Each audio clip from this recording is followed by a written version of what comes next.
If you have a narcissist in your family, you know that it can seem as though narcissism is the dark gift that keeps on giving. Narcissistic parents often create narcissistic children, and those children could also create narcissistic children of their own. But does it ever skip a generation? There is really more to this question than it seems. To understand whether or not narcissism can skip a generation, it is vital to understand the mixture of genetic and environmental components that combine to create a narcissist. Let's explore this interesting question so you can determine the possibility that someone you love might become a narcissist. Does narcissism skip a generation? Behavioral characteristics like personality disorders, temperament, and aggression often do have a genetic component.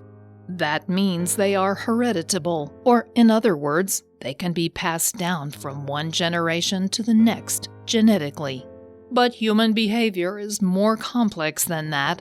While someone may have a genetic predisposition to become narcissistic, they might only become a narcissist under certain environmental influences.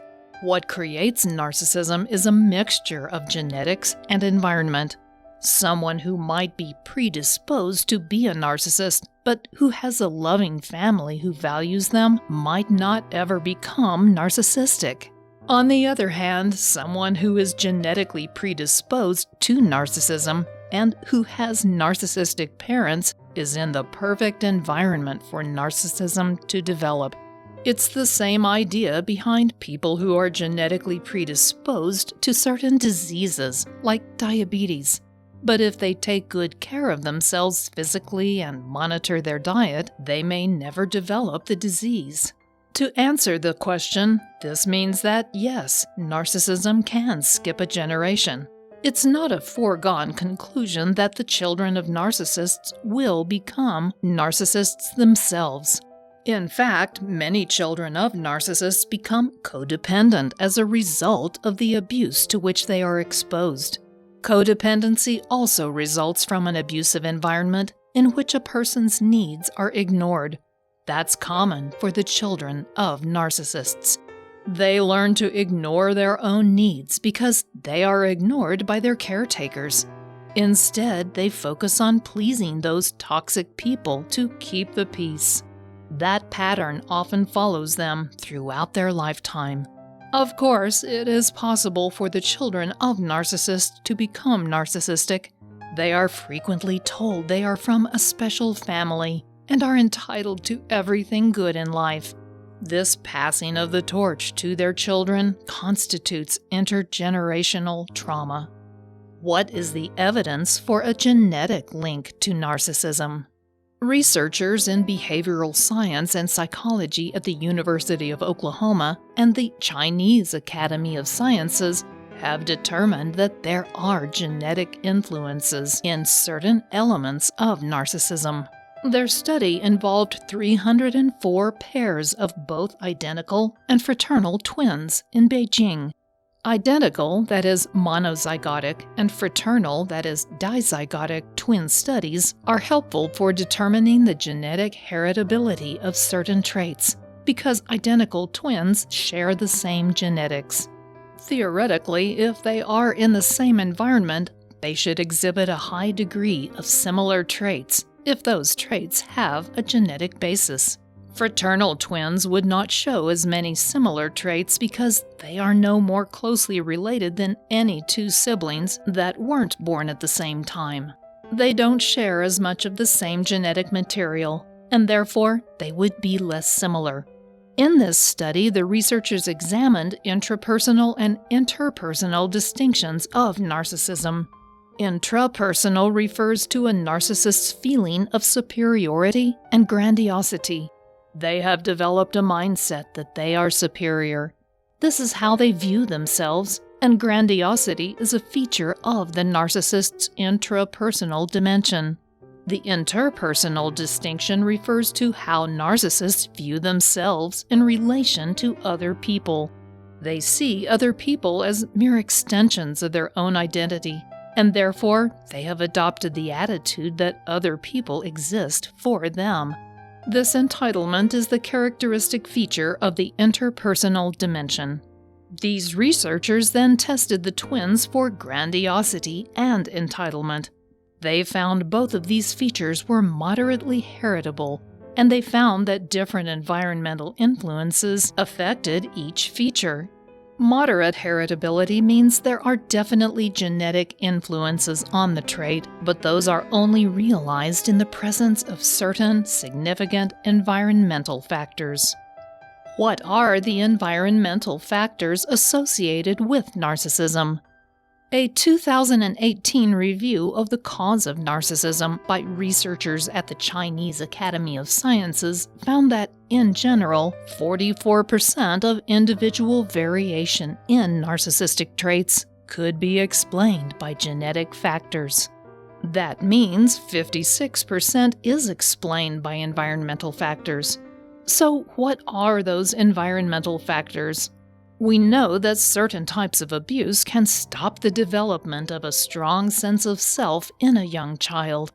If a child is repeatedly ignored or overly criticized, they can come to believe their true self is worthless. If that happens, they become filled with shame and self-loathing. They bury their true self, and in its place, they construct a false self-image to interact with the world around them. Since that false self-image can't sustain the grandiose egoic ideas the young child has created, they need other people to prop up their self-esteem. They get them to do that by manipulating them. This same thing can happen, however, if a child is overly protected and spoiled. In that case, they may never be allowed to do things for themselves or experience and recover from failure. That creates the same sense of shame and self-loathing that then results in narcissism. These researchers have also found that genes that predispose a child to narcissism might also predispose them to shape their environment in a way that fits their personality disorder. For example, they might decorate their room with selfies, or emphasize their specialness with certain affirmations and other self-pampering behaviors. This creates an environment in which those genes can become activated to create a narcissist. It's also important to note that certain socio-cultural factors can favor narcissism. For example, in many corporations, bravado and risk-taking behaviors that are associated with narcissism are rewarded. What are the cultural components that favor narcissism? Researchers in psychology at universities in Japan, Germany, and Austria studied the expression of narcissism in independent and interdependent cultures. Independent cultures place a higher value on individualism, while interdependent cultures place a higher value on relations within their community. On an individual level, independent cultural contexts emphasize certain internal features, like a person's thoughts, abilities, and feelings. They also emphasize the uniqueness of the individual and their goals, as well as more direct communication. In interdependent cultures, the emphasis is on external features like status, roles, and relationships.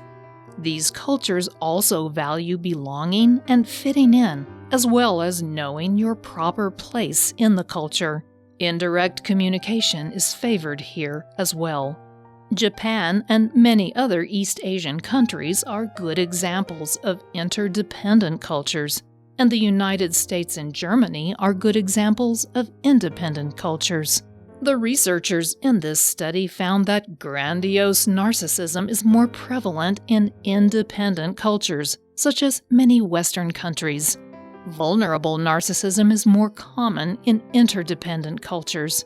What's more, in independent cultures like Germany, where vulnerable narcissism is less common, this form of narcissism is more associated with mental health problems.